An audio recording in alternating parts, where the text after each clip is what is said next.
a business model that they were interested in before we ran out of money, maybe so. But my point is that just because you have gone public doesn't mean that you have permanent access to capital markets.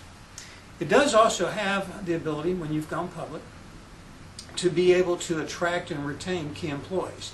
As long as there's a lot of positive energy about your business, as gone public, you've got stock, being able to use that stock as a reward, an incentive, an inducement to get people to join your company that are talented, that's a very useful thing. You can also use your stock for acquisitions.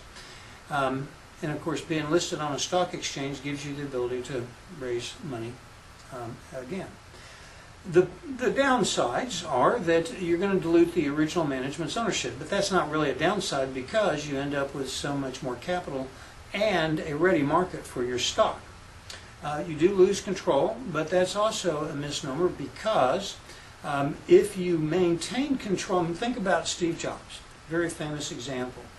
He lost control of Apple at a point in time that he had a big percentage of the company because it was during the early growth and founding stage, but he did not manage the board of directors well, so he got booted off the board. He sold most of his stock, went off and started Next and a few other things, and then he came back to Apple.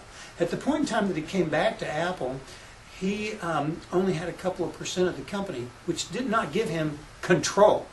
What gave him control of the company was his personality and his ability to deliver. He delivered products like the iPod and the iPhone and the iPad, and he kept a steady flow of them coming along, and because of that, he was able to step back in and have control of Apple, and it wasn't based upon the percentage of ownership that he had. So, while you can lose control in terms of your percentage of ownership, you still can have control as long as you're being perceived by the shareholders and the directors to be running the company correctly and making profit for them.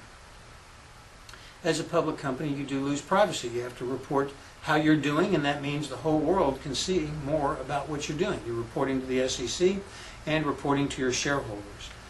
There are a lot of expenses going public. Our printing bill alone was over $200,000.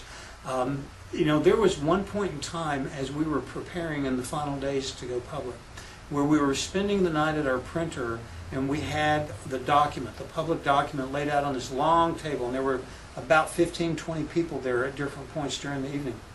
Auditors, attorneys, our C-level team. And I counted them up, and the average billing rate for those 15 people was around $400, $500. So 15 people, $400 an hour, we were spending a tremendous amount of money. And you know what? If you don't go public, those bills still come home. Now, if you do go public, you get all this cash in and you pay those bills, but the point is, it's tremendously expensive to go public, and just because you want to go public and you spend all that money doesn't mean that you're going to get the cash that you expect. You're also accountable now to your shareholders and to the world at large, which gives an awful lot of pressure, and you have to report quarterly. So there's a lot of pressure for short-term performance.